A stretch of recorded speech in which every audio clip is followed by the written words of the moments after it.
So thank you very much for inviting me here today. JIZ, especially Sarala Khaling, who actually asked me to come here and present our work here. I'm very grateful for her, to her for inviting us to be here. So my presentation is basically based on the Quang village in River district of Meghalaya. We are working on indigenous people food systems, not exactly aquatic resources, but since the indigenous people food system also has different production systems within that, and water and aquatic resources are an important part of that. So I'll be touching on it a little bit. And our success story is basically based on this concept called Mawroh Cafe, or Indigenous Mother Earth Cafe, which we have used to promote the indigenous people food system. And I'll show you examples how we are trying to do that. Okay, so thank you very much. So NESFAS, Northeast Open Agrobiodiversity Society, we work on indigenous people food system with a basic aim being agroecology, agrobiodiversity, and food sovereignty. Now, the main focus of our work has always been on the indigenous food system. Now, we talk about the food system itself. Food system means all the elements with environment, people, input, process, infrastructure, institutions that goes into from the very moment you're producing something till the moment it is being consumed. I mean, like for example, you can see that all the factors governing it, all the systems are part of this. And within this food system, we have three types of food system. Number one is the modern food system. Then we have the traditional food system, and then we have the mixed food system. When you talk about the modern food system, this is exactly what we are living in right now, where food is produced throughout the year. You can get food from throughout the year. This happens basically, number one is because of you are bringing food from different parts of the world. And also you have a lot of processing, a lot of packaging going on. So that is the modern food system. The traditional food system is a very food system which is based on local food production. It's very seasonal. You get certain food only a certain time of the year, not every time of the year. Now, when you look at the current food system out here, even in Nagaland also, I'm sure of it. We have these two types of food system working very well: the modern system and the mixed food and the traditional system, which becomes the mixed food system. Now, my concern here, as our organization, is to work on the indigenous people food system, which is a subset of the traditional food system. Why indigenous people food system? Because the food system is practiced by indigenous people in a traditional way. Now, we come to Meghalaya, and I'm very sure this is the same case. It's the Nagaland or any other area as well. We have a diversity of food production system in the state. For example, if you look at the picture over there, you can see that we have at least here 6 food production systems. The first one is the river, is the aquatic resources. Then you have the forest. Now, forest also a very important food production system, because in forest we get wild animals and also like food plants as well, which I'll come to it later. Then we have the paddy system. We call it Punthor system, where you grow well paddy, but then we practice well paddy cultivation. But even within that paddy cultivation, there is a lot of diversity, which I'm going to talk also about that. Then we have a system which is very unique to Meghalaya. It is the Bun system, or we call it terrace farming. Now, why the system developed came out in Meghalaya in the last 40 years? We saw the central upland of Meghalaya, which is the grassland region. Not many forests were left. So because of that, the Jhum cycle became very unsustainable. So therefore, the people innovated this new method of farming system, where you grow you till the land, you work on a plot for 2 years, and then you leave the land fallow 5 to 6 years. But in Jhum system, as many of you must know, that it is a very long fallow period, long fallow cycle, like 10 to 15 years. And then you have the kitchen garden, which is there everywhere. Almost all the households have kitchen garden. It may be small in size, may be big in size, depending on which area you are from. For example, in Vertiver district, I'm sure if you go there, because there's a lot of land availability, the kitchen garden are bigger. But if you go to some part of Meghalaya, the War area, because land is very limited, the size of the kitchen garden also is very limited.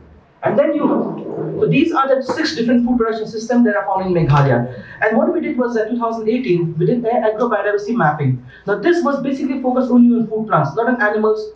So what we did 32 villages in Meghalaya and Nagaland, I think Nagaland district, and also in Chhaya area also we did 4 districts. So what we did was that we had a free listing of all the agrobiodiversity present in the area. And these are just food plants. And what we found is that on an average in West Khasi Hills, the total number of food plants in one village can be 194. In River, it is 252. East Khasi is 194. In Nagaland, 189. Now, Nagaland, actually, I think the number is much, much higher than this. But because I think in some villages, the people did not give us a free listing, but I feel the number could be more than 200, 300 food plants in a particular Naga village. And when we did, from all the survey we did, that we found that Quang, which is my case study out here, has the highest amount of agrobiodiversity, 319 food plants. And these constitute not just cultivated, but also the things you bring from the forest. Next, please. Now, when we talk about the paddy-based food system, which is found in Quang, which is the most dominant one, we see that paddy is not the only plant, or not the only crop grown out there. Even rice paddy also, they have around 28 varieties in one single village. This is not the highest. The highest we found in a village in Marmai and River, which has 40 rice varieties. I think in Chhaya they have 60 rice varieties in single village. So the diversity is very high. Then apart from paddy, you also have other vegetables in wild, which is cultivated also and non-cultivated. The one that you grow along the buns. Around 26 vegetables we found in the paddy field itself. Then you have fruit trees, which are growing along the edges of the paddy field. And then you have come here, which is the important part here for us, is that the aquatic and non-aquatic animals. So what we found is that, and this also with the workshop with the community, we asked them, can you please list down the types of bioresources you found from your paddy fields? And they said we have around 28 animals we harvest in the paddy field. Out of those 28, 26 are the aquatic creatures. You have the crabs, then you have like different types of fishes. So these are, and then 2 are the rodents. When we see here, as you can see that these are all the different vegetables and the fruits and the animals, the rodent especially, and down here you can also see the women fishing in the paddy fields. Not just the paddy field, basically it's basically along the edges of the paddy field because there's a river flowing across it. And as we know that the valleys in the hills or anywhere else, there's a work of erosion of the river. And so this is the valley, this is the river valley, and along the edges of the paddy field the river flows, and here the people are fishing. Now there are different way of fishing also, because here you can see they're using the strays and using the small bamboo basket, and they also use a fishing hook. But when you go down south, like the War area which I was talking about, where the rivers are much wider, what people do is that they go to the edges of the river, in the river bank, where the water is not very deep, and they make the small dams out of bamboo, and they leave the exit, they leave one side open so that the fish can enter through that opening, and then there will be a traditional trap put in there. But in this case, because the river is not very wide, they don't use those methods here. It's very simple. They use these trays or maybe like one called basket called core as a sieve to see what fish they can find from there. So depending on the ecology, depending on the area, you have different types of fishing technique. Now, we will also ask to talk about the gender issues out here. How much women are being allowed to take part in the decision-making process. Now, Meghalaya is a matrilineal society. We all know that. But in terms of political participation, women are not very well empowered. Now, the reason being that women are not allowed to be part of the Darwashnom. Darwashnom in the village council, which is the executive council and the general members. Now, women are not allowed to be part of it. Now, in the past, when you think about it, how is it that the matrilineal society in Meghalaya doesn't have women in part of the Darwashnom? The fact is that I, as a man, when I go and take part in the Darwashnom, I don't represent myself, I represent my mother, I represent my mom's clan. And if, as a man, I don't have any female in my house, I cannot go and sit in the Darwashnom. That was a logic in the past. So I am not going as a man, I'm going as a brother, as an uncle to my maternal clan. But that system is broken down now. And so therefore, we need women to be part of the Darwashnom, which is not happening in the village, but in other places it is happening. In fact, we hope very soon, the next few years, that we have a village in these Khasi Hills where there will be a woman headman very soon. We are hoping that that can happen. So when you talk about the Darwashnom, what does it do? It makes the rules and regulations of how to manage the resources in the area. Now, Khwaeng, this is the Khwaeng village map, social map. Basically, we do right now a PBR project in Khwaeng. So this is the social map. This is not complete. We are working on that. We're doing our GPS survey to get the proper GPS coordinates. So later on, maybe we will have that. And you can see the blue line over there is the river. It's crisscrossing across the landscape, and you have the paddy field on the other side. That's from where the people are collecting the fish. Not just from the river itself, but during the monsoon period, when the river overflows and the fish, then they go into the paddy field. There also they collect fish. So there are 2 ways of it: from the river itself and the paddy field itself. I'm not really sure is this the apiculture, the pisciculture, like pisciculture plus paddy culture. I'm not really sure about that. But that's how the people do in this village. Now, when you come in terms of management of resources, now this village has very little common land. Most of the land now is privately owned. But when it comes to the river itself, the river is a common property resource. So the community will make rules for that. Now, when we talk about the animals out there, there are 2 types: the aquatic animals and the terrestrial animals. Now, for the terrestrial animals, what we found was that when we talk to the community, yes, there are rules. You cannot go and kill the animals, you cannot go and instrument hunting.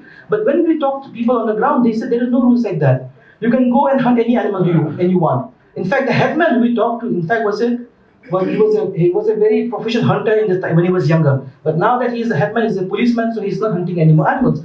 But when you talk about the fish, the rules regarding aquatic resources, we find that these rules do not use any chemicals, dynamite or lime to the water bodies. Do not use big nets or big jars for fishing in the water bodies. Now these rules are very, very similar. You find across the Khasi Jaintia Hills. I remember we were in Bhoi, the same rules were there.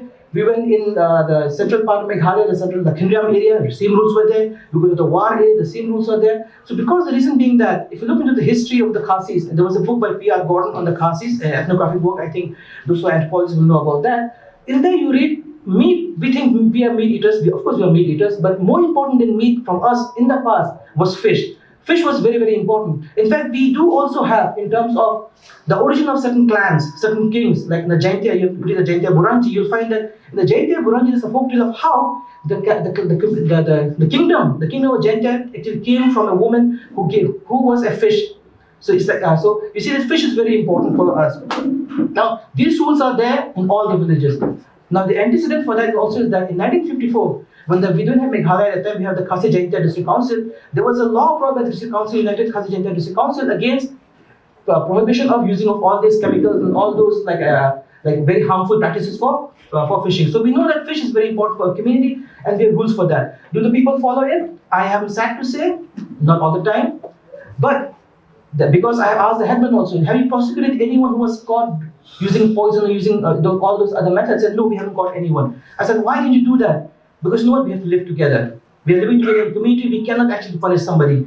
But because the rule is there, the number of, I would say the incidence also has gone down. Although people are doing it, but it's not so much. Now, how did we work with the system out there, the indigenous people food system in Quang, which is based on paddy. We also have Jum in Quang, and then also we have the fishing activity. We worked it through the Mawroh Cafe, which is called the Indigenous Mother Cafe. So what we do here is that now in Khasi villages, when you go, you find that every village, they almost have a shop, food shop. So what we ask the people out there, especially this two lady, Kongdia and Kantina, see, we are going to work with you. We're going to support you. But what you have to do is that you have to make sure in your food shop, you're not going to sell any non-local food. Everything has to be local. It has to be sourced from the local landscape, the dish has to be local. And so therefore it was a livelihood option also as well, but also in a way we're trying to protect our culture and custom, and also because of that, the sustainable food practices. Because if you're going to get these vegetables, you cannot use chemicals. If you're going to get this fish, you have to use, you cannot use the dynamite, you're going to use poison for that. So that way, now this Mawroh cafes actually became very, very popular. In fact, this is our success. I think from our project we have worked, this is the biggest success story we have right now. So those are the items they're selling in the Mawroh cafe. You have the crabs, then you have the fermented fish, tungtap, chili, prickly ash, the red one, then you have the dosia, this is the chicken, and then you have dotli, this is the fried fish. Then these are all the dish items, a lot of them also are fish items. Next please. And these are different fish caught from the village itself. So these are the prawns and different types of fish and the crabs. Now, next please. And this is so this cafe has got a lot of recognition, like Yes Solution magazine. They published a story on that. Outlook Traveler, they published a story on that. Shillong Time, this is the story I wrote for the paper. Then there's the PCN video, and after the video, a lot of people started going to the cafe. And this is the Kong Dial, who actually got an award from Meghalaya government for entrepreneurship. So I'm talking in terms of now climate change. Why this indigenous people food system, go back please, is resilient to climate change. We talk about climate change now. There is no, mitigation maybe can happen, but we have to look for adaptation. We have to look for resilience, how our food system can be resilient. And resilience, biodiversity rich IPFS, indigenous people food system, contribute to resilience in 4 ways. And this is something we took from the Wipala paper, which is presented in the United Nations Food System Summit, where I think 60 indigenous communities plus scientific organizations contributed to that. NESFAS also was one of that. There are these 4 ways in which the biodiversity rich IPFS contribute to resilience. Number 1, insurance and resource failure. We have so many sources. If one fails, the other can come and compensate for that. Adaptation of food resources over longer time period, because these especially the land races, they have been evolved over many generations, so they are very highly adapted to the local environment. And the second last one, go back please. And then this is in terms of the pest control, like for example in Jum system. Now in Jum system, what we found is that especially in Thailand, they told us that in the fallow period, it's a very good area for pollinators. So therefore the pest control, pollination and all is very important. And then the last one, sheltering of food system. Sorry. Last. No, go back please. So ecological shock. Because the system is very resilient, therefore it also can adapt to ecological shock. Now, the only example I can give you for this is that when we were doing our agrobiodiversity mapping, we found that people told us there are many species, many dinosaurs which are very resistant to climate change. We didn't believe them. But this year, when there was heavy rainfall in Meghalaya, I think we broke 40-50 year rainfall record in Meghalaya this time around. We found that when people told us that these species will not survive climate change stress, they didn't survive. So therefore, the knowledge that people gave us during the APD mapping is coming to fore right now. And that's all I can say, because the last one was work we did with FAO in terms of the food insecurity experience scale. We found that during COVID-19, We had collected the data and gave to the FAO statistical unit. They found that food insecurity in Meghalaya, in Nagaland, it was only 11% compared to the South Asia. It's just 40% to the world, like 30%. And why? Because of our indigenous food system, the diversity inherent in it. And we're trying our best to promote it. One way is going to the Mawroh Cafe. That is a success story we have till now, but we're hoping that maybe in the future we can do some more, we can look at more initiatives. Thank you very much.